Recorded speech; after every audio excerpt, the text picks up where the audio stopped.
Good morning students, गुरु classes में आपका स्वागत है। आज मैं केमिकल रिएक्शंस एंड इक्वेशंस का दूसरा वीडियो लेकर प्रस्तुत हूँ। इसके पिछले वीडियो में जो कि केमिकल रिएक्शंस एंड इक्वेशंस का पहला वीडियो था, उसमें हम लोगों ने केमिकल रिएक्शंस एंड इक्वेशंस के कुछ पोर्शन को कंप्लीट किया था।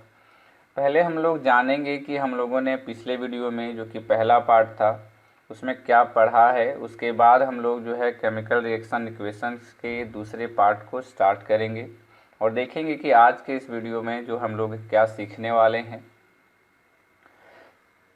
केमिकल रिएक्शंस एंड इक्वेशंस के पिछले वीडियो में जो कि पहला वीडियो था, उसमें मैंने आपको बताया था कि केमिकल रिएक्शंस क्या होते हैं, केमिकल रिएक्शंस में कौन कौन से टर्म हैं जो यूज होते हैं, जिसमें मैंने आपको बताया कि रिएक्टेंट होता है, प्रोडक्ट होता है, balanced chemical equation and balanced chemical equation भी मैंने वहाँ पे आपको बताया था।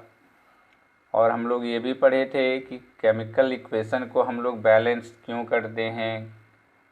और अंतिम जो हम लोग पढ़े थे जो था exothermic reactions and endothermic reaction, और उसमें सबसे इम्पॉर्टेंट पॉइंट जो है वो हम लोग पढ़े थे कैरेक्टरिस्टिक्स ऑफ केमिकल रिएक्शन, जो कि किसी भी केमिकल रिएक्शन को आइडेंटिफाई करने का जो फीचर्स होता है, जो चेंजेज होता है, उसको हम लोग कैरेक्टरिस्टिक्स ऑफ केमिकल रिएक्शंस कहते हैं।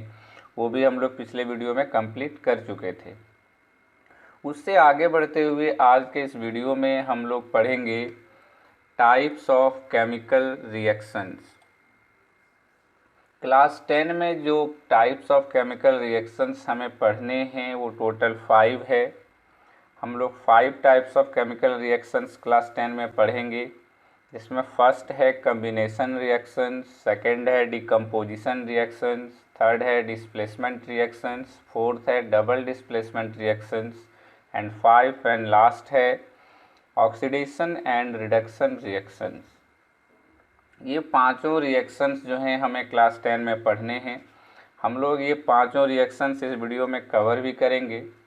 वन बाय वन मैं सारे रिएक्शन को आपको एक्सप्लेन करूंगा केमिकल इक्वेशन के साथ, जिससे क्या होगा कि आपको अच्छे से समझ में आ जाएगा कि कम्बिनेशन रिएक्शंस क्या होता है, डिकम्पोजिशन रिएक्शंस क्या होता है। और जितने भी 5 केमिकल रिएक्शंस हैं, सारे रिएक्शंस को मैं अपने तरफ से पूरी कोशिश करूंगा कि मैं आपको समझा सकूं, जिससे आपको रटना ना पड़े, क्योंकि साइंस ऐसा चीज़ है जिसको आप रट नहीं सकते हैं। रटने से क्या होता है कि आप कुछ दिन के बाद भूल जाते हैं। तो मैं कोशिश करूंगा कि मैं आपको इतना अच्छे से समझा दूं जिससे कि आपको वो कॉन्सेप्ट याद रह जाए, आपको रटना ना पड़े, आप समझ के उसको पढ़ें। और अगर आप समझते हैं तो उस चीज़ को याद रखने की ज़रूरत नहीं होती है, वो माइंड में सेट हो जाती है और वो अपने आपको जो है याद रह जाती है। तो मैं सारे केमिकल रिएक्शंस को जो हम लोग आज पढ़ने वाले हैं वन बाय वन आपको एक्सप्लेन करूंगा अच्छे से। सबसे पहले हम लोग स्टार्ट करते हैं पहले रिएक्शन से, जो हमारा है कम्बिनेशन रिएक्शंस। तो यहाँ पे पहला जो रिएक्शंस है कम्बिनेशन रिएक्शंस, उसका स्लाइड है, देखिए। सबसे पहले हम लोग जानेंगे कि कम्बिनेशन रिएक्शंस क्या होता है। यहाँ पे हम लोग रिएक्शन वर्ड कम्बिनेशन रिएक्शंस में यहाँ पे 2 वर्ड है, एक है कम्बिनेशन, दूसरा है रिएक्शंस। रिएक्शंस हम लोग पिछले वीडियो में पढ़ चुके थे कि रिएक्शंस वो प्रोसेस होता है जिसमें केमिकल चेंज होता है सब्सटेंस में, और वहाँ पे न्यू सब्सटेंस का फॉर्मेशन होता है, और जिसमें सब्सटेंस के जो प्रॉपर्टी होते हैं वो भी न्यू होते हैं। तो रिएक्शंस तो हम लोग पढ़ चुके, बट यहाँ पे दूसरा जो वर्ड है कम्बिनेशन, कम्बिनेशन का वर्ड हम लोग जो है उसका मतलब हम लोग जानते हैं, मीनिंग हम लोग जानते हैं। कम्बिनेशन का मीनिंग होता है कंबाइन होना। जहाँ पे 2 या 2 से अधिक चीज़ें कंबाइन होती है उसे हम लोग कम्बिनेशन कहते हैं, मीन्स दे कंबाइन टूगेदर। तो यहाँ पे भी जो हम लोग रिएक्शंस पढ़ने वाले हैं कम्बिनेशंस में, यहाँ पे भी क्या होगा, क्योंकि केमिकल रिएक्शन में हम लोग केमिस्ट्री का जो पार्ट है, तो केमिस्ट्री में सारे जो हैं रिएक्शन होते हैं, उसमें एलिमेंट्स होते हैं, कंपाउंड्स होते हैं। तो यहाँ पे जो कम्बिनेशन होगा वो एलिमेंट का कम्बिनेशन होगा, कंपाउंड का कम्बिनेशन होगा। और उसके कम्बिनेशन से एक सिंगल सब्सटेंस फॉर्म होगा, क्योंकि कंबाइन होने के बाद जब दो या दो से अधिक जितने भी चीज़ें कंबाइन होती है, कंबाइन होने के बाद सिर्फ एक सिंगल एलिमेंट के नाम से उसको रिप्रेजेंट किया जाता है। यहाँ पे भी हम लोग क्या कर रहे हैं, कम्बिनेशन रिएक्शंस में दो या दो से अधिक, टू और मोर देन टू सब्सटेंसेस को हम लोग कंबाइन करते हैं, और जब कंबाइन करते हैं two and more chemical substances को, और उस कम्बिनेशन के बाद क्या होता है, एक न्यू सब्सटेंसेस का फॉर्मेशन होता है। उसी प्रोसेस को, उसी केमिकल रिएक्शंस को हम लोग कम्बिनेशन रिएक्शंस कहते हैं। हम लोग डिफिनेशन देख लेते हैं। Those reactions in which two or more substances combine to form a single substance are called combination reactions। वो रिएक्शन जिसमें दो या दो से अधिक सब्सटेंसेस कंबाइन करते हैं और कंबाइन होने के बाद एक न्यू सब्सटेंस का फॉर्म करते हैं और सिंगल सब्सटेंस फॉर्म होता है। जब कंबाइन होगा, दो या दो से अधिक सब्सटेंस कंबाइन होंगे, कंबाइन होने के बाद एक सिंगल सब्सटेंस का फॉर्मेशन होगा, और इस तरह के रिएक्शंस को हम लोग कम्बिनेशन रिएक्शंस कहते हैं।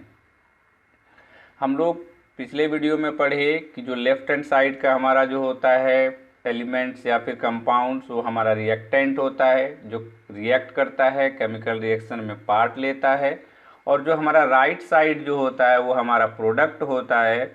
रिएक्शन होने के बाद जो फॉर्म होता है सब्सटेंस, वो प्रोडक्ट साइड में आता है, और जो सब्सटेंस रिएक्ट करता है वो हमारा रिएक्टेंट साइड में होता है। Means left hand side is called reactant side and right hand side is called product side. मैंने यहाँ पे दो एग्जाम्पल लिया है कम्बिनेशन रिएक्शंस का, जिसके द्वारा मैं कोशिश करूँगा कि आपको जो है कम्बिनेशन का कॉन्सेप्ट समझ में आ जाए। पहला जो एग्जाम्पल है वो है hydrogen burns in oxygen to form water. हम लोग जब हाइड्रोजन गैस को ऑक्सीजन के प्रेजेंस में या फिर ऑक्सीजन के साथ रिएक्ट करवाते हैं, जब दोनों रिएक्ट करता है हाइड्रोजन गैस और ऑक्सीजन गैस, तो रिएक्शन के बाद क्या होता है, एक सिंगल कंपाउंड का फॉर्मेशन होता है जो हमारा वाटर है। तो डिफिनेशन के अकॉर्डिंग आप देखें तो टू और मोर, दो भी सब्सटेंस हो सकता है या दो से अधिक हो सकता है, बट दो से कम नहीं हो सकता, क्योंकि कंबाइन होने के लिए आपके पास मिनिमम दो एलिमेंट होना चाहिए, दो चीज़ें होनी चाहिए। तो डिफिनेशन के अकॉर्डिंग क्या है, टू और मोर सब्सटेंसेस कंबाइन टुगेदर। तो यहाँ पे देखिए हाइड्रोजन और ऑक्सीजन दो अलग अलग एलिमेंट हैं। Hydrogen and oxygen combine together to form water which is a single substance. Water एक सिंगल सब्सटेंस है, H2O से हम लोग उसको रिप्रेजेंट करते हैं। तो यहाँ पे क्या हुआ, दो सब्सटेंस, दो एलिमेंट, हाइड्रोजन गैस और ऑक्सीजन गैस आपस में क्या हुआ, कंबाइन हुआ, और कंबाइन होने के बाद एक सिंगल सब्सटेंस का फॉर्मेशन किया। इसीलिए हम इसको कह सकते हैं कि ये हमारा कम्बिनेशन रिएक्शन है। दूसरा एग्जाम्पल है कैल्शियम ऑक्साइड, जिसको हम लोग क्विक लाइम कहते हैं, जो हमें मार्केट में मिलता है स्टोन के फॉर्म में। जैसे उसको हम लोग पहले वाटर में डिजॉल्व करते हैं, उसके बाद वो स्लैक्ट लाइम में फॉर्म होता है, जिसे हम लोग पान में मिला के लोग खाते हैं, वो स्लैक्ट लाइम है। और जो मार्केट में मिलता है इन द रॉ मटेरियल के फॉर्म में, वो हमारा कैल्शियम ऑक्साइड है, उसे हम लोग क्विक लाइम कहते हैं। जब क्विक लाइम जो कैल्शियम ऑक्साइड है वो रिएक्ट करता है वाटर के साथ, तो वाटर से रिएक्ट करने के बाद एक सिंगल कंपाउंड, एक सिंगल सब्सटेंस का फॉर्मेशन होता है, जिसको हम लोग स्लैक्ट लाइम कहते हैं।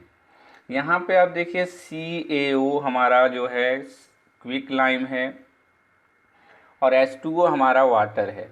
तो दो कंपाउंड है यहाँ पे, दो कंपाउंड के रिएक्शन, दोनों के कॉम्बिनेशन से एक सिंगल कंपाउंड का फॉर्मेशन हो रहा है, जिसको हम लोग कैल्शियम हाइड्रोक्साइड कहते हैं, या फिर दूसरे नाम से अगर आप इसको बोल सकते हैं, कॉमन नेम से अगर इसको आप बोलेंगे तो कॉमनली इसको हम लोग स्लैक्ट लाइम कहते हैं। उम्मीद करते हैं आपको कॉम्बिनेशन रिएक्शन समझ में आया होगा। कॉम्बिनेशन रिएक्शन में और भी बहुत सारे रिएक्शंस हैं, आप बुक देखेंगे तो आपको अच्छे से समझ में आ जाएगा। मैंने दो एग्जाम्पल लिया है क्योंकि सारे एग्जाम्पल्स दे पाना जो है वो संभव नहीं है। मैंने एग्जाम्पल इसलिए दिया जिससे कि आपको समझ में अच्छे से आ जाए। अब हम लोग दूसरे केमिकल रिएक्शन की ओर चलते हैं। दूसरा केमिकल रिएक्शंस है डिकम्पोजिशन रिएक्शंस। डिकम्पोज का मतलब होता है ब्रेक करना, टूटना।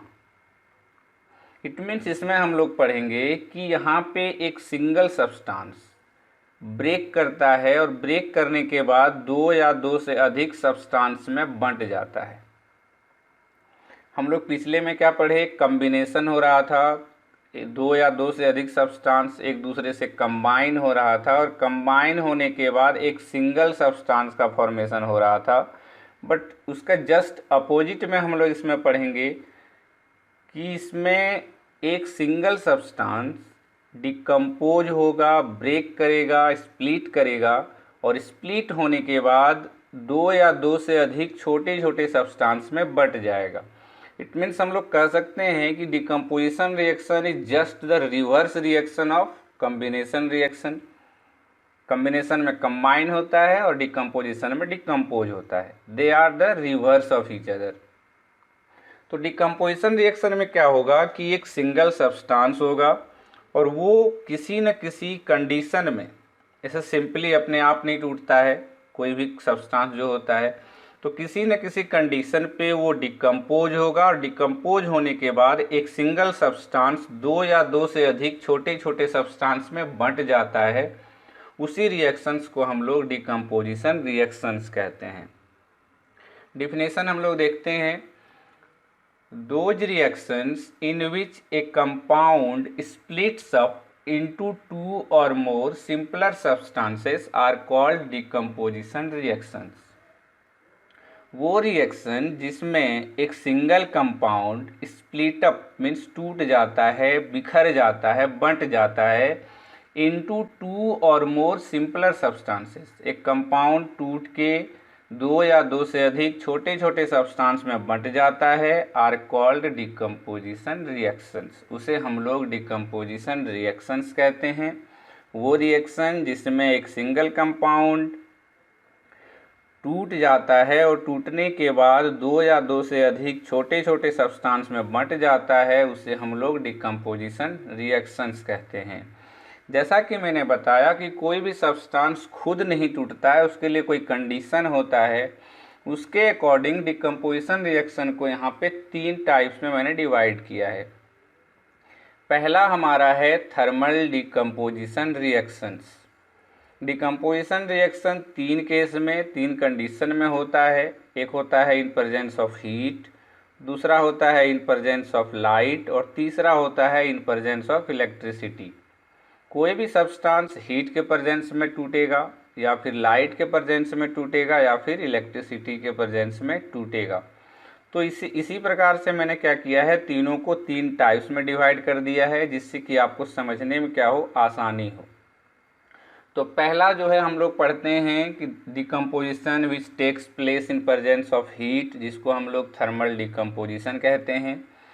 थर्मल डिकम्पोजिशन वो रिएक्शन है जिसमें कोई भी एक सिंगल सब्सटेंस हीट के प्रेजेंस में टूटता है और टूट के छोटे छोटे पार्ट में बंट जाता है। डिफिनेशन देखिए, those reactions in which A compound decomposes into two और मोर सिंपलर सब्सटेंसेस। वो रिएक्शन जिसमें एक कंपाउंड डिकम्पोज होता है मीन्स टूटता है इनटू टू और मोर सब्सटेंसेस, दो या दो से अधिक सिंपलर सब्सटेंस में टूटता है in presence of heat, heat के प्रेजेंस में, are called thermal decomposition reaction.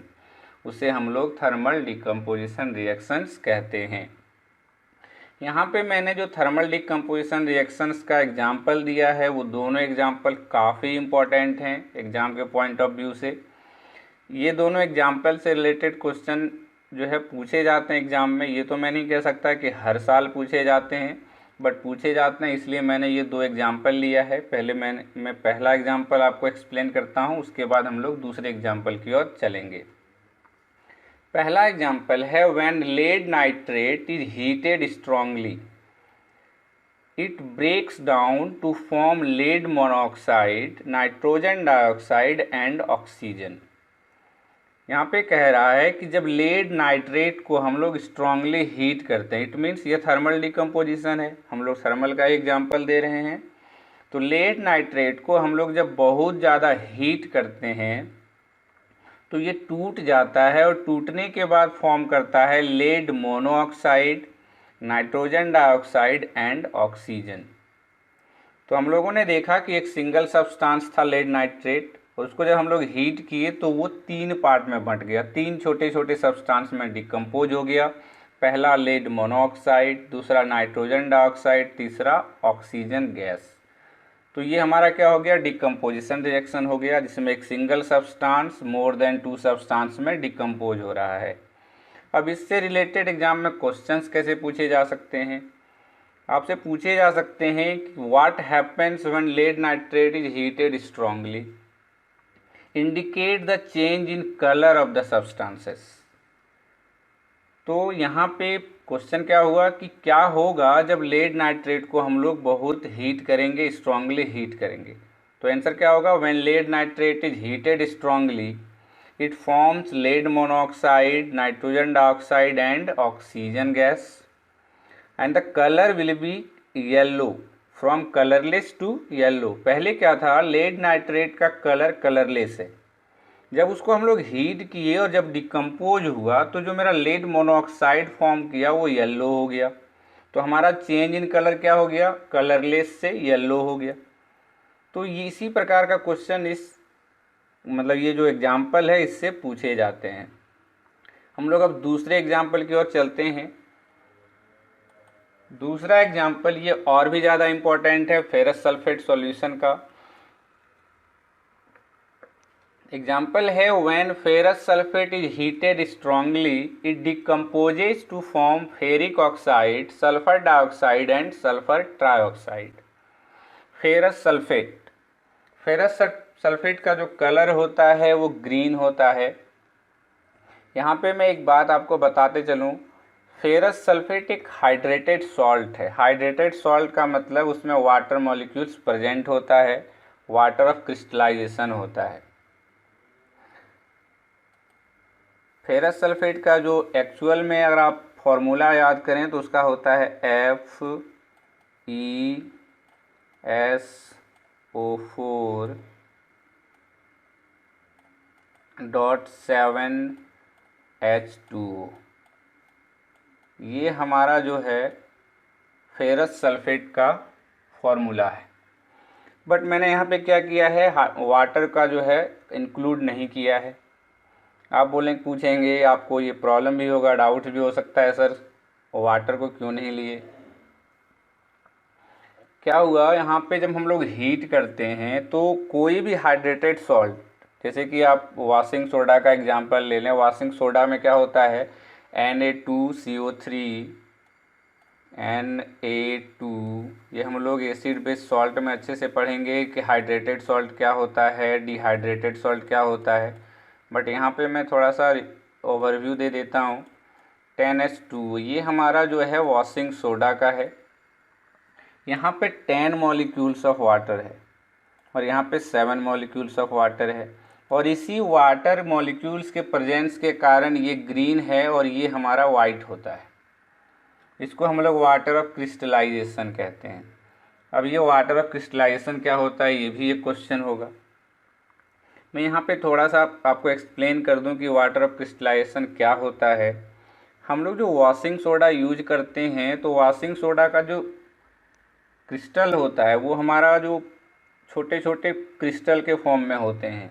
जब आप वॉशिंग सोडा को चेक करेंगे तो आप देखेंगे कि वो छोटे छोटे क्रिस्टल के फॉर्म में पैकेट्स में होते हैं। वो जो क्रिस्टल का फॉर्मेशन हुआ है वो इस 10H2O के प्रेजेंस के कारण ही हुआ है।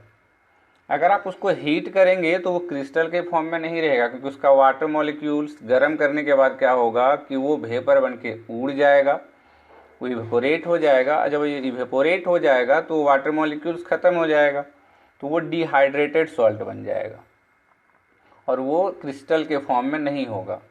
तो वाटर ऑफ क्रिस्टलाइजेशन क्या होता है, वो वाटर मॉलिक्यूल्स होता है जो किसी भी क्रिस्टल के फॉर्मेशन में अपना हेल्प देता है, वो क्रिस्टल फॉर्मेशन में हेल्प करता है।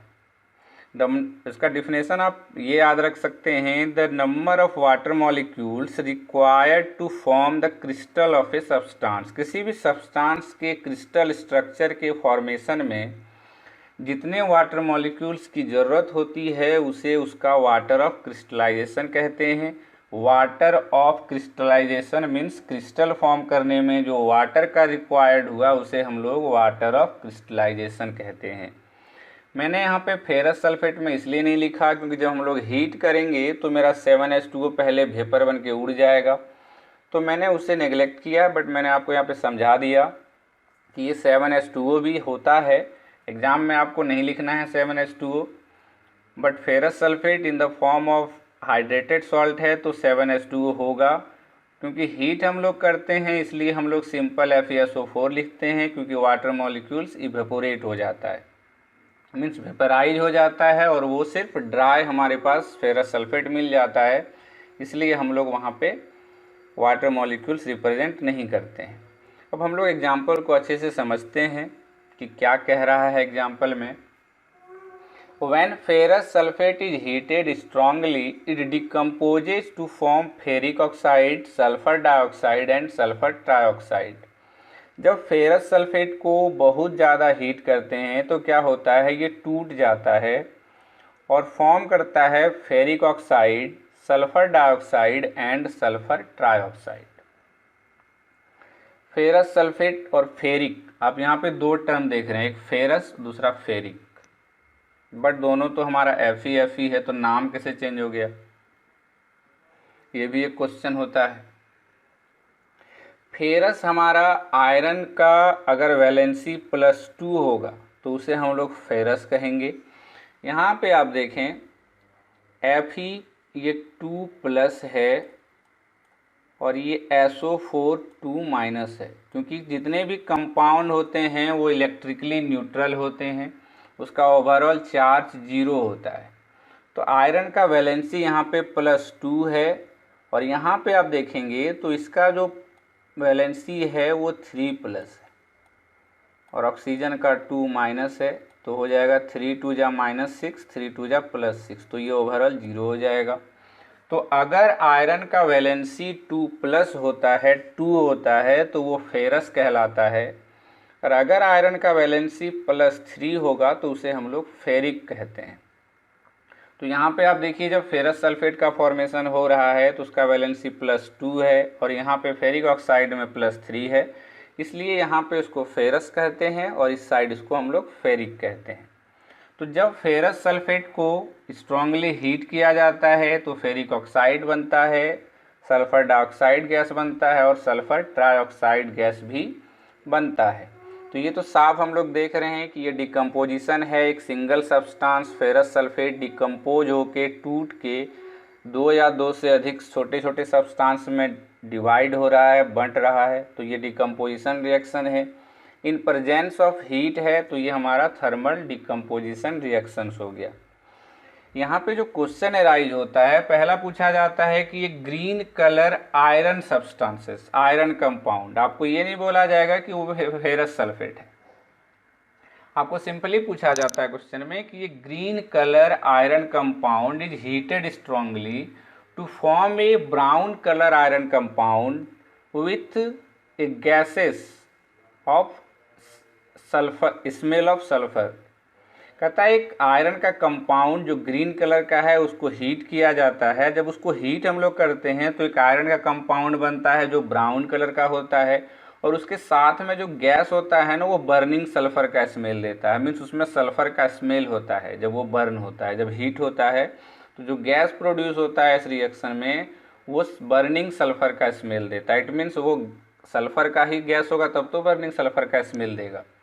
आपको बताना है कि वो कौन सा कंपाउंड है और उसका रिएक्शन देना है, तो आपको इसी को लिखना है। वो कंपाउंड फेरस सल्फेट है क्योंकि फेरस सल्फेट ग्रीन कलर का होता है और जो ब्राउन कलर का सब्सटेंस है वो फेरिक ऑक्साइड है और हमारा जो बर्निंग सल्फर का स्मेल दे रहा है वो सल्फर डाइऑक्साइड और सल्फर ट्राइऑक्साइड है।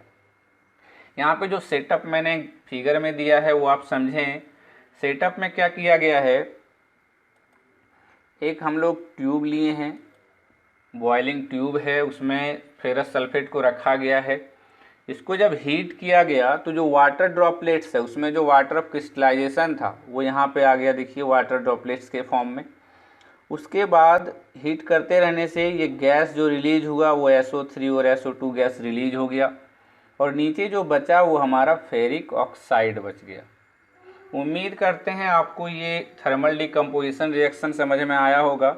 अब हम लोग डिकम्पोजिशन रिएक्शन के दूसरे टाइप में चलते हैं जिसका नाम है इलेक्ट्रोलाइटिक डिकम्पोजिशन रिएक्शंस। जैसे इलेक्ट्रोलाइटिक से आप समझ गए होंगे कि इन प्रेजेंस ऑफ इलेक्ट्रिसिटी यहाँ पे डिकम्पोज करेगा कंपाउंड। तो इलेक्ट्रोलाइटिक डिकम्पोजिशन रिएक्शंस वो रिएक्शंस हैं जिसमें एक सिंगल कंपाउंड इलेक्ट्रिसिटी के प्रेजेंस में छोटे छोटे सब्सटेंस में डिकम्पोज होता है।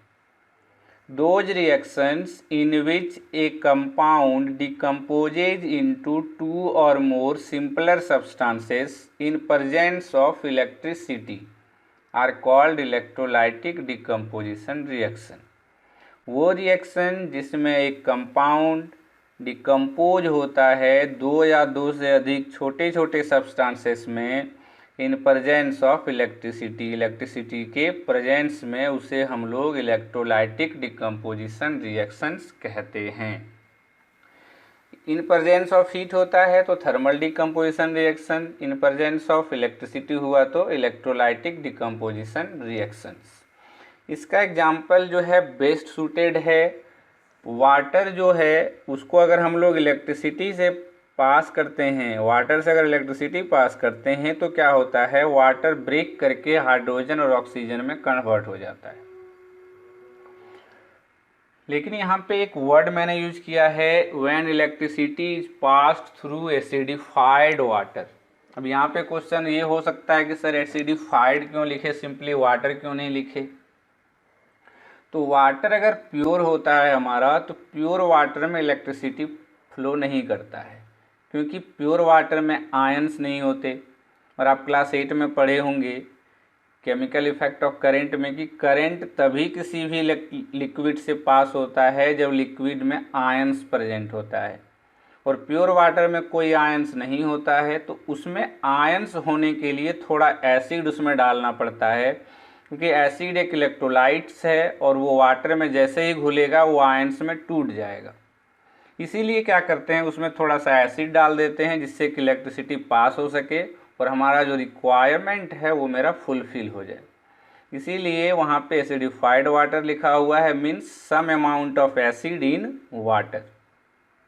तो जब एसिडिफाइड वाटर से इलेक्ट्रिसिटी पास किया जाता है तो क्या होता है कि वाटर मॉलिक्यूल्स टूट जाता है, डिकम्पोज कर जाता है और हाइड्रोजन गैस और ऑक्सीजन गैस देता है, हाइड्रोजन गैस और ऑक्सीजन गैस देता है। यहाँ पे आप देखिए वाटर एक सिंगल कंपाउंड है H2O। यहाँ पे इलेक्ट्रिसिटी यहाँ पे लिखना मैं भूल गया हूँ, यहाँ पे आप लिख लें इलेक्ट्रिसिटी होगा इन प्रेजेंस ऑफ इलेक्ट्रिसिटी। इलेक्ट्रिसिटी के प्रेजेंस में जब वाटर ब्रेक करता है तो हमारा हाइड्रोजन गैस और ऑक्सीजन गैस देता है। यहाँ पे सेटअप में आप समझें तो आपको ज़्यादा अच्छे से समझ में आएगा। ये वाटर हमारा है, ये हमारा वाटर है एसिडिफाइड वाटर जो आप ब्लू कलर का देख रहे हैं। एक एनोड है, एक कैथोड है। आप क्लास 8 में भी पढ़े होंगे, चाहे 9 में तो नहीं है, 8 में आप पढ़े होंगे इलेक्ट्रोड्स, जिसको एनोड और कैथोड बोलते हैं। कैथोड हमारा जो होता है नेगेटिवली चार्ज इलेक्ट्रोड होता है, हमारा जो एनोड होता है वो हमारा पॉजिटिवली चार्ज इलेक्ट्रोड होता है। और एनोड में हमारा, क्योंकि वो हमारा पॉजिटिवली चार्ज इलेक्ट्रोड है तो उसमें हमारा नेगेटिव चार्ज जाएगा, फिर पॉजिटिव नेगेटिव जाएगा। और जो हमारा नेगेटिवली चार्ज इलेक्ट्रोड है जिसको हम लोग कैथोड कहते हैं, उसमें हमारा एनायन जाता है जिसको हम लोग नेगेटिव कहते हैं। तो यहाँ पे क्या है कि हाइड्रोजन H2O जब ब्रेक करता है, इसके मैकेनिज्म को आप अगर समझेंगे तो क्या होगा, ये ब्रेक करके H+ देगा जब इलेक्ट्रिसिटी पास करेंगे, और साथ में हमारा OH- देगा। वाटर ये ब्रेक करेगा आयंस में, ये हमारा पॉजिटिवली चार्ज है तो ये हमारा कैटायन हो गया और OH- हमारा एनायन हो गया। अब एनायन हमारा नेगेटिवली चार्ज है तो हमारा वो किस में जाएगा, नेगेटिव चार्ज जाएगा पॉजिटिव की ओर, मीन्स एनोड की ओर जाएगा। और हमारा जो पॉजिटिवली चार्ज है इट मीन्स ये हमारा कैटायन है, ये हमारा कैथोड की ओर जाएगा, क्योंकि कैथोड हमारा नेगेटिवली चार्ज होता है। क्योंकि ये पॉजिटिव, हम बताए थे पिछले वीडियो के स्टार्ट में कि कोई भी अगर एटम इलेक्ट्रिकली चार्ज है, अगर वो पॉजिटिवली चार्ज है इट मीन्स उसके पास प्रोटॉन ज़्यादा है। प्रोटॉन ज़्यादा है इट मीन्स उसको क्या करना होगा, एक इलेक्ट्रॉन को लेना होगा, तो क्या होगा, दोनों इक्वल हो जाएगा। और अगर उसके पास नेगेटिवली चार्ज है इट मीन्स उसके पास इलेक्ट्रॉन ज़्यादा है, इसके मीन्स उसको क्या करना होगा, एक इलेक्ट्रॉन लूज करना होगा। तो नेगेटिव चार्ज वो किसको देगा, पॉजिटिव को देगा, और पॉजिटिव चार्ज है वो नेगेटिव किससे लेगा, नेगेटिव से लेगा। इसलिए क्या करता है ना कि ये कैटायन जाता है एनोड के, मीन्स कैटायन जाता है कैथोड के पास और उससे एक इलेक्ट्रॉन ले लेता है और ये हाइड्रोजन गैस में कन्वर्ट हो जाता है। और जो OH माइनस है ये हमारा जाता है एनोड के पास और उससे क्या करता है, एक इलेक्ट्रॉन दे देता है और उसके बाद ये ऑक्सीजन में कन्वर्ट होकर रिलीज हो जाता है। इससे एक और क्वेश्चन पूछा जाता है कि यहाँ पे आप कंटेनर देखें तो ऑक्सीजन का जो स्पेस है उससे डबल स्पेस हाइड्रोजन का है। तो ऐसा क्यों है कि हाइड्रोजन का स्पेस ज़्यादा है, ऑक्सीजन का स्पेस कम है? क्योंकि जो अमाउंट ऑफ हाइड्रोजन गैस है यहाँ पे आप देखें ये डबल है ऑक्सीजन से। ये क्वेश्चन में पूछा जाता है कि हाइड्रोजन गैस जो है उसमें स्पेस डबल क्यों है एज कम्पेयर टू ऑक्सीजन। तो उसमें ये होगा कि in this reaction the amount of hydrogen gas is double, यहाँ पे देखिए डबल है as compared to oxygen, that's why the space in hydrogen gas is more than oxygen gas. उम्मीद करते हैं आपको ये एग्जाम्पल जो मैंने बताया इलेक्ट्रोलाइटिक डिकम्पोजिशन रिएक्शन का वो आपको समझ में आया होगा। अब हम लोग इसके दूसरे एग्जाम्पल को समझते हैं इलेक्ट्रोलाइटिक डिकम्पोजिशन का, जिससे हमारा जो इलेक्ट्रोलाइटिक डिकम्पोजिशन का कॉन्सेप्ट है और अच्छे से क्लियर हो जाए। दूसरा एग्जाम्पल है when electricity is passed through molten sodium chloride. ये हम लोग अच्छे से पढ़ेंगे जब मेटल नॉन मेटल का एक्सट्रैक्शन पढ़ेंगे, बट मैं यहाँ पे आपको थोड़ा सा ओवरव्यू देता हूँ जिससे आपको अच्छे समझ में आ जाए। When electricity is pass through molten sodium chloride, means sodium chloride जो है उसको अगर हम लोग पिघला दें, गला दें पूरी तरह से हीट दे के, तो क्या होगा, वो लिक्विड स्टेट में आ जाएगा पिघल के। पिघले हुए सोडियम क्लोराइड से जब इलेक्ट्रिसिटी पास किया जाता है तो क्या होता है कि हमें सोडियम मेटल मिल जाता है और साथ में क्लोरीन गैस रिलीज हो जाता है। तो यहाँ पे हम देख रहे हैं कि सोडियम क्लोराइड एक कंपाउंड था, सिंगल कंपाउंड। जब इलेक्ट्रिसिटी पास किया गया तो हमारा sodium metal plus chlorine gas बन गया। तो ये क्या हो गया, हमारा डिकम्पोजिशन रिएक्शन हो गया, क्योंकि एक सिंगल कंपाउंड टूट करके दो छोटे छोटे कंपाउंड में बंटा है और इन प्रेजेंस ऑफ इलेक्ट्रिसिटी हुआ है, इसलिए इसको हम लोग इलेक्ट्रोलाइटिक डिकम्पोजिशन रिएक्शन कहते हैं। उम्मीद करते हैं आपको ये समझ में आ गया होगा। अब हम लोग जो है डिकम्पोजिशन रिएक्शन के तीसरे टाइप में चलते हैं जिसका नाम है photolytic decomposition reactions. Photolytic decomposition reaction जो है वो इन प्रेजेंस ऑफ सनलाइट होता है। कोई भी कंपाउंड, सिंगल कंपाउंड अगर सनलाइट के प्रेजेंस में ब्रेक करता है तो उसे हम लोग फोटोलाइटिक डिकम्पोजिशन रिएक्शन कहते हैं। सनलाइट में क्या होता है, इसका नाम फोटोलाइटिक क्यों पड़ा, हम लोग सनलाइटिक डिकम्पोजिशन रिएक्शन क्यों नहीं कहते हैं? तो यहाँ पे इसका रीज़न ये है कि सनलाइट में फोटोन रहता है, फोटोन पार्टिकल्स रहता है जिसको फोटोन हम लोग कहते हैं। उस फोटोन के कारण ही रिएक्शन होता है।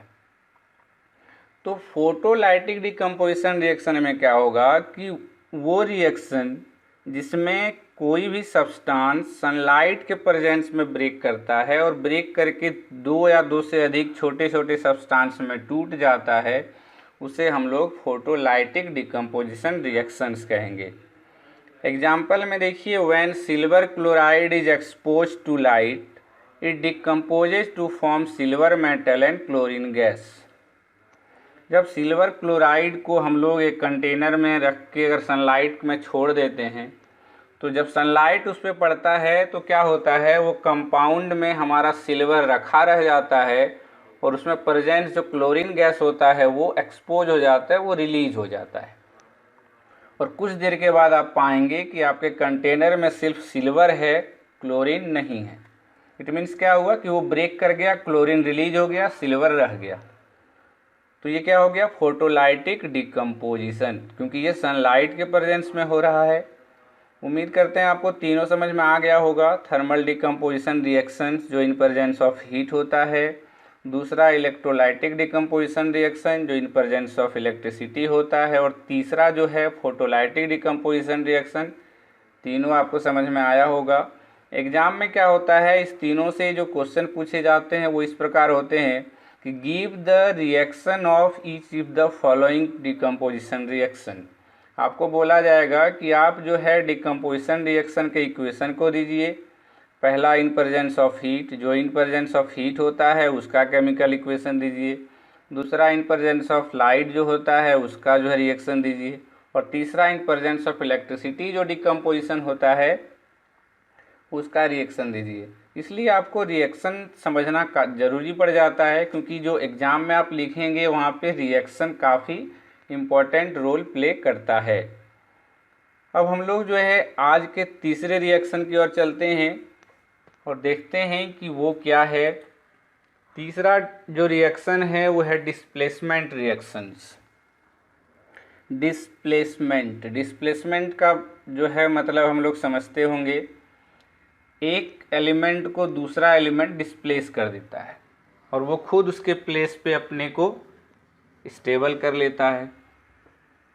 तो यहाँ पे हम लोग सीखेंगे कि ये जो डिस्प्लेसमेंट रिएक्शन है वो किस तरह के एलिमेंट के साथ होता है और कौन सा एलिमेंट दूसरे एलिमेंट को डिस्प्लेस करेगा।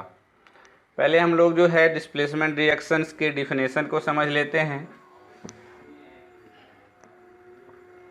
Those reactions in which a more reactive element displaces a less reactive element from its compound। कहता है वो रिएक्शन जिसमें एक ज़्यादा रिएक्टिव एलिमेंट डिस्प्लेस करता है, मीन्स वहाँ से उसको रिप्लेस कर देता है, उसको हटा के अपने आप को प्लेस करता है ए लेस रिएक्टिव एलिमेंट। वो रिएक्शन जिसमें ज़्यादा reactive element, more reactive element displaces less reactive element from its compound are called displacement reaction. वो रिएक्शन जिसमें ज़्यादा रिएक्टिव एलिमेंट कम रिएक्टिव एलिमेंट को कंपाउंड से हटा देता है, उस रिएक्शन को हम लोग डिस्प्लेसमेंट रिएक्शन कहते हैं। अब यहाँ पे डिस्प्लेसमेंट रिएक्शन के इक्वेशन को समझने के लिए आपको जो है केमिकल रिएक्टिविटी जो होता है सीरीज मेटल का, वो आपको याद रखना होगा, क्योंकि रिएक्टिविटी सीरीज अगर आपको याद नहीं रहेगा तो आप डिस्प्लेसमेंट रिएक्शन के इक्वेशन को सॉल्व नहीं कर पाएंगे, क्योंकि आपको पता ही नहीं रहेगा कि कौन सा जो मेटल है ज़्यादा रिएक्टिव है, कौन सा कम रिएक्टिव है।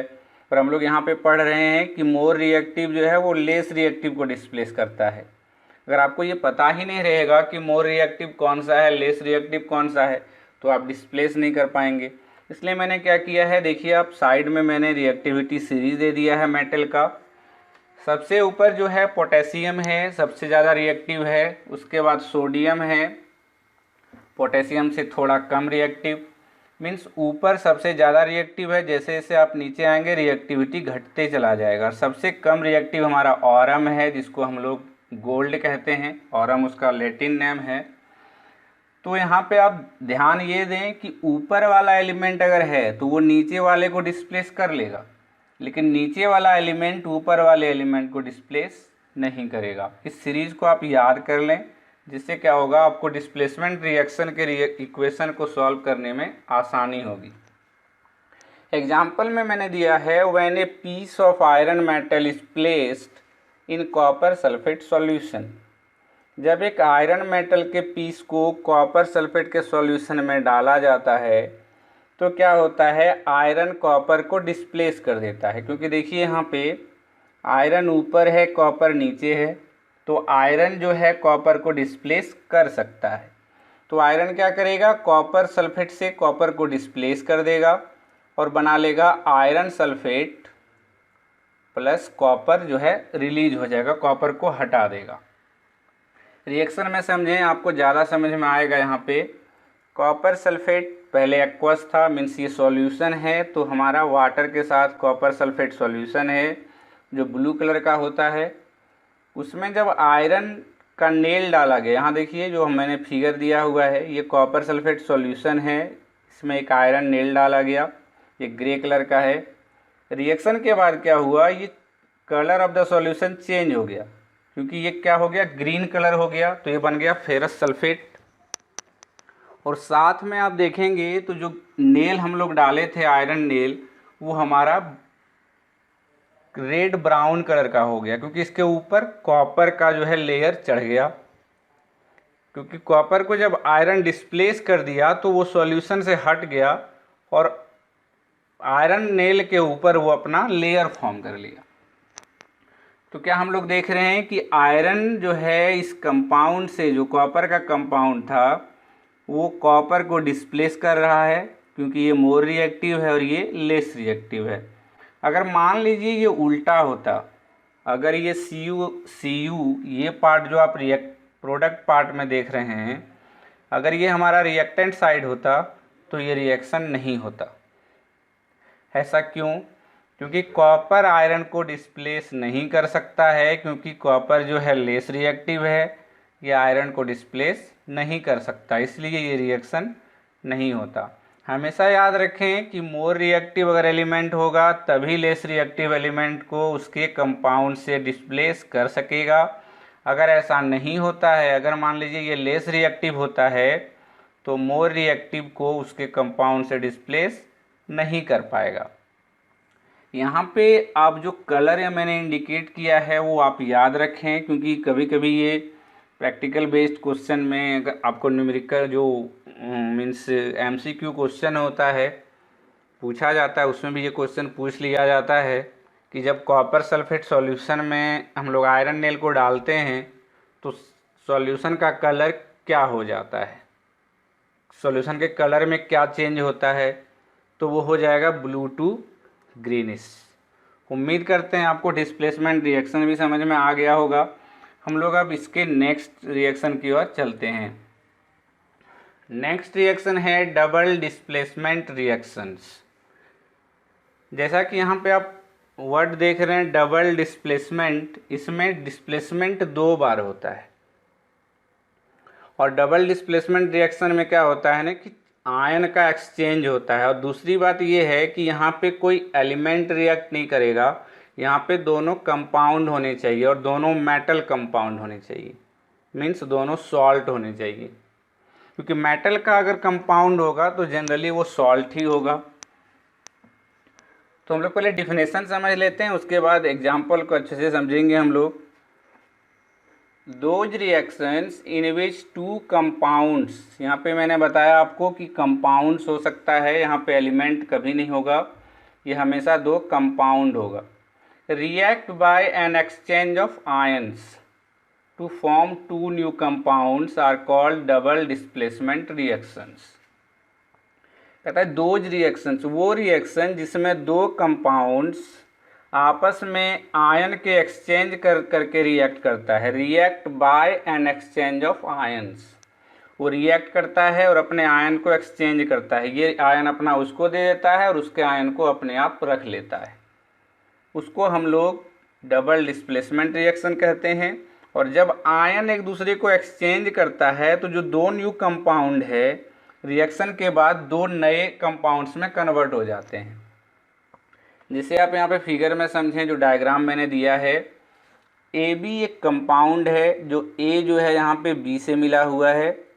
दूसरा कंपाउंड हमारा सी डी है, सी डी के साथ मिला हुआ है। जब ये रिएक्शन होगा तो सी चला जाएगा बी के साथ और ए चला जाएगा डी के साथ, तो नया कंपाउंड क्या बनेगा, ए डी और सी बी। तो यहाँ पे ए बी था, यहाँ पे ए डी बना, यहाँ पे सी डी था, यहाँ पे सी बी बन गया। तो क्या हुआ, आयन का एक्सचेंज तो हुआ, सी हमारा चला गया बी के साथ, ए चला गया यहाँ पे सी के पास, तो ये क्या हुआ, एक्सचेंज ऑफ आयन्स हुआ। और एक्सचेंज ऑफ आयन्स के बाद जो कंपाउंड का फॉर्मेशन हुआ वो दोनों न्यू कंपाउंड है। यहाँ पे ए बी और सी डी था, यहाँ पे ए डी और सी बी हो गया। उम्मीद करते हैं आपको ये डायग्राम समझ में आ रहा होगा कि डबल डिस्प्लेसमेंट रिएक्शन होता कैसे है। इसमें आयंस जो होता है दोनों कंपाउंड आपस में एक्सचेंज करते हैं और एक्सचेंज करने के बाद दो न्यू कंपाउंड का फॉर्मेशन करते हैं। क्योंकि यहाँ पे ये इसको डिस्प्लेस कर रहा है, सी ए को डिस्प्लेस कर रहा है और ए सी को कर रहा है, तो ये डबल डिस्प्लेस हो रहा है, इसलिए इसको हम लोग डबल डिस्प्लेसमेंट रिएक्शन भी कहते हैं। दूसरा जो नाम इसका है, मैंने यहाँ पे जो ब्लू कलर से ब्रैकेट में लिखा है, also known as precipitation reaction. Double displacement reactions को प्रिसिपिटेशन रिएक्शंस भी कहते हैं। ये मैंने आपको बताया था जब हम लोग कैरेक्टरिस्टिक्स ऑफ केमिकल रिएक्शन पढ़ रहे थे कि प्रिसिपिटेट क्या होता है। प्रिसिपिटेट एक सॉलिड प्रोडक्ट होता है जो रिएक्शन के दौरान, जब रिएक्शन हो रहा होता है उस समय कंटेनर के नीचे, मीन्स रिएक्शन के बाद एक सॉलिड प्रोडक्ट कंटेनर के नीचे बॉटम में सेटल डाउन हो जाता है, बैठ जाता है, और वो जो सॉलिड प्रोडक्ट फॉर्म होता है उसी को हम लोग प्रिसिपिटेट कहते हैं। और जिस रिएक्शन में प्रिसिपिटेट का फॉर्मेशन होता है, सॉलिड प्रोडक्ट का फॉर्मेशन होता है, उस रिएक्शन को हम लोग प्रिसिपिटेशन रिएक्शन कहते हैं। क्योंकि डबल डिस्प्लेसमेंट रिएक्शन में प्रिसिपिटेशन का फॉर्मेशन होता है, प्रिसिपिटेट का फॉर्म होता है, इसीलिए हम लोग डबल डिस्प्लेसमेंट रिएक्शन को प्रिसिपिटेशन रिएक्शन भी कहते हैं, क्योंकि इस रिएक्शन के दौरान सॉलिड प्रोडक्ट का फॉर्मेशन होता है। अब हम लोग एग्जाम्पल को समझते हैं जिससे और अच्छे से समझ में आएगा। एग्जाम्पल है, when silver nitrate solution is added to sodium chloride solution. मैंने आपको बताया जो कंपाउंड होगा दोनों मेरा मेटल कंपाउंड होगा, तो पहला सिल्वर नाइट्रेट है जो हमारा मेटल कंपाउंड है, Ag हमारा सिल्वर है। दूसरा सोडियम क्लोराइड, ये भी मेटल कंपाउंड है। तो जब सिल्वर नाइट्रेट सॉल्यूशन को सोडियम क्लोराइड सॉल्यूशन में ऐड किया जाता है, पहले दोनों अलग अलग ट्यूब्स में होते हैं, और जब सोडियम क्लोराइड सॉल्यूशन में सिल्वर नाइट्रेट सॉल्यूशन को ऐड किया जाता है तो क्या होता है, एक वाइट प्रिसिपिटेट फॉर्म होता है सिल्वर क्लोराइड का। सिल्वर क्लोराइड हमारा सॉलिड प्रोडक्ट है। तो जब ये दोनों रिएक्ट करेगा तो हम लोग क्या पढ़े अभी, एक्सचेंज ऑफ आयंस होगा। तो ये Na जो है चला जाएगा NO3 के पास और ये Ag चला जाएगा Cl के पास, तो बन जाएगा NaNO3 जिसको हम लोग सोडियम नाइट्रेट कहेंगे। AgCl मीन्स सिल्वर क्लोराइड हो जाएगा।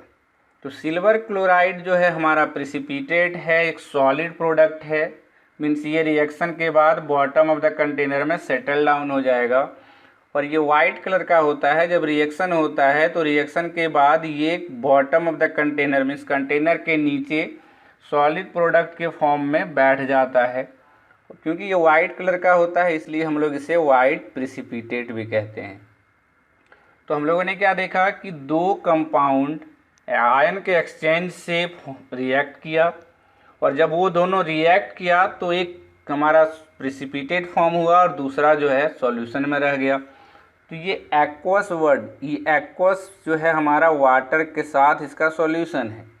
AgNO3 वाटर के साथ मिक्स था, सोडियम क्लोराइड वाटर के साथ मिक्स था। जब रिएक्शन हुआ तो ये सॉलिड अलग हो गया, इट मीन्स ये सॉलिड प्रोडक्ट है, इसलिए मैंने यहाँ पे S लिखा है, प्लस NaNO3 हमारा जो है सॉल्यूशन के फॉर्म में है, इसलिए हम लोग इसे एक्वस लिखेंगे। उम्मीद करते हैं आपको ये एग्जाम्पल समझ में आया होगा। इस तरह के बहुत सारे एग्जाम्पल बुक्स में आपको मिल जाएंगे, उसको आप समझने में आपको बहुत ही आसानी होगी। अगर आप इस वीडियो को देख के किताब को पढ़ने बैठते हैं तो आपको विश्वास दिलाता हूँ कि आपको किताब में कोई प्रॉब्लम नहीं होगा समझने में। अब हम लोग जो है इस वीडियो के अंतिम जो है रिएक्शन जो पढ़ने वाले हैं हम लोग, उसकी ओर चलते हैं। अंतिम रिएक्शंस हमारा है ऑक्सीडेशन एंड रिडक्शन रिएक्शंस। हम लोग ऑक्सीडेशन एंड रिडक्शन का जो एग्जाम्पल है अलग अलग नहीं दे सकते, क्योंकि दोनों रिएक्शन साइमल्टेनियसली होता है, मीन्स एक साथ होता है किसी भी रिएक्शन में, इसलिए इसको हम लोग एक साथ ही एग्जाम्पल में देंगे ऑक्सीडेशन और रिडक्शन का। बट हम लोग डिफिनेशन समझ लेते हैं ऑक्सीडेशन और रिडक्शन रिएक्शंस का, और उसमें यूज होने वाले कुछ इंपॉर्टेंट टर्म्स भी हैं। पहले हम लोग उसका डिफिनेशन समझ लेंगे, उसके बाद हम लोग उसके रिएक्शन को देखेंगे। पहला है ऑक्सीडेशन। ऑक्सीडेशन रिएक्शन हम लोग किसको कहेंगे, ऑक्सीडेशन रिएक्शन हो रहा है ये हम लोग कैसे समझेंगे। The addition of oxygen to a substance और removal of hydrogen from a substance is called oxidation. अगर किसी भी सब्सटेंस में ऑक्सीजन का एडिशन हो रहा है या फिर किसी सब्सटेंस से हाइड्रोजन को हटाया जा रहा है तो उसे हम लोग ऑक्सीडेशन कहेंगे। जैसे H हमारा है, उसमें अगर ऑक्सीजन को ऐड किए तो वो ऑक्सीडेशन हुआ। अगर हमारा NH3 है, उससे हम H को हटा लिए तो वो भी हमारा ऑक्सीडेशन हुआ। It means addition of oxygen to a substance, किसी भी सब्सटेंस में ऑक्सीजन को जोड़ना या फिर किसी भी सब्सटेंस से हाइड्रोजन को हटाना ऑक्सीडेशन रिएक्शन कहलाता है। इसलिए मैंने यहाँ पे लिखा है the addition of oxygen to a substance और removal of hydrogen from a substance is called oxidation. इसका जस्ट उल्टा आप सोच लें, किसी भी सब्सटेंस में हाइड्रोजन को हटाना हमारा ऑक्सीडेशन था, तो उल्टा करेंगे तो हाइड्रोजन को जोड़ना हमारा रिडक्शन होगा। ऑक्सीजन को जोड़ना हमारा ऑक्सीडेशन था, तो ऑक्सीजन को हटाना हमारा रिडक्शन होगा। तो वही रिडक्शन में मैंने लिखा है the addition of hydrogen to a substance और removal of oxygen from a substance is called reduction. किसी भी सब्सटेंस में हाइड्रोजन का एडिशन करना रिडक्शन कहलाता है, या फिर ऑक्सीजन को किसी सब्सटेंस से हटा लेना भी हमारा रिडक्शन कहलाता है। उम्मीद करते हैं आपको ऑक्सीडेशन रिडक्शन समझ में आया होगा। उसके बाद हमारा दो टर्म है जिससे रिलेटेड क्वेश्चन एग्जाम में पूछे जाते हैं रिएक्शन में, oxidising agent and reducing agent. Agent का मतलब सबको ही जानता है, जो काम करता है, बट यहाँ पे क्या है उसी तरह से रिलेटेड वर्ड्स हैं, आप समझने का कोशिश करें, आपको अच्छे से समझ में आ जाएगा। ऑक्सीडाइजिंग एजेंट, जो दूसरे को ऑक्सीडाइज करे वो ऑक्सीडाइजिंग एजेंट, और जो दूसरे को रिड्यूस करे वो हमारा रिड्यूसिंग एजेंट। तो हम लोग कैसे समझेंगे कि वो ऑक्सीडाइजिंग है या रिड्यूसिंग है। तो हम लोग अभी पढ़े कि एडिशन ऑफ ऑक्सीजन ऑक्सीडेशन है। अगर कोई सब्सटेंस दूसरे को ऑक्सीजन दे रहा है, मतलब उसको ऑक्सीडेशन कर रहा है, क्योंकि ऑक्सीजन का एडिशन ऑक्सीडेशन होता है। तो अगर कोई सब्सटेंस दूसरे को ऑक्सीजन देगा, मीन्स उसको ऑक्सीडाइज करेगा, क्योंकि उसमें ऑक्सीजन ऐड कर रहा है, तो उसको ऑक्सीडाइज कर रहा है, इट मीन्स ये सब्सटेंस ऑक्सीडाइजिंग एजेंट है। अगर उससे हाइड्रोजन को रिमूव कर रहा है तो रिमूवल ऑफ हाइड्रोजन भी ऑक्सीडाइजिंग एजेंट हो जाएगा, क्योंकि वही उसको ऑक्सीडाइज करेगा, क्योंकि रिमूवल ऑफ हाइड्रोजन भी हमारा ऑक्सीडेशन है। तो वो सब्सटेंस जो दूसरे को ऑक्सीडाइज करता है और खुद रिड्यूस हो जाता है। अगर मेरे पास ऑक्सीजन है और हम किसी को ऑक्सीजन देंगे तो क्या करेंगे, अब हमसे ऑक्सीजन हट रहा है और दूसरे में ऐड हो रहा है, तो जिसमें ऐड हो रहा है उसका ऑक्सीडेशन हो रहा है, लेकिन हमसे हट रहा है तो हमारा तो रिडक्शन होगा।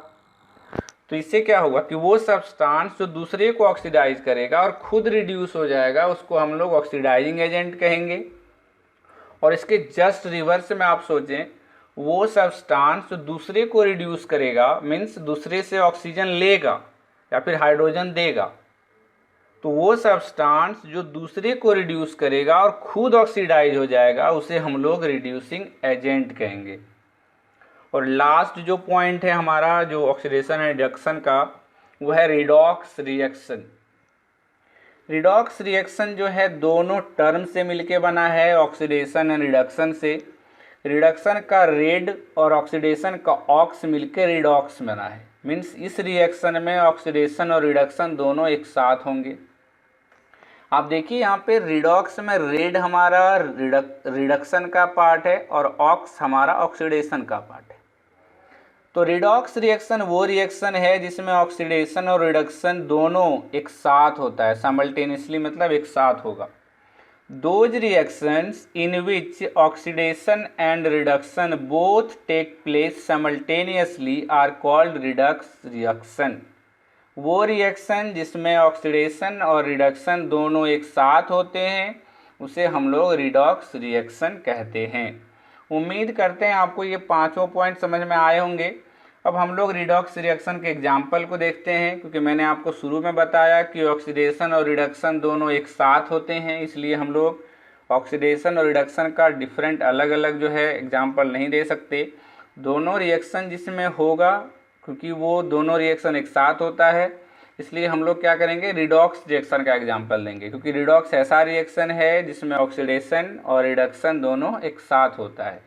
तो हम लोग एग्जाम्पल देखते हैं क्या है, और उससे समझ भी लेंगे कि हम लोग ऑक्सीडाइजिंग एजेंट कैसे आइडेंटिफाई करेंगे और रिड्यूसिंग एजेंट भी कैसे आइडेंटिफाई करेंगे। तो एग्जाम्पल है रिडॉक्स रिएक्शन का, CuO plus H2 means copper oxide plus hydrogen gas forms copper plus water. अब इससे मैंने यहाँ पे क्वेश्चन अराइज किया है, ये आपको एग्जाम में पूछा जाता है, इसलिए आप समझ लें इसको अच्छे से।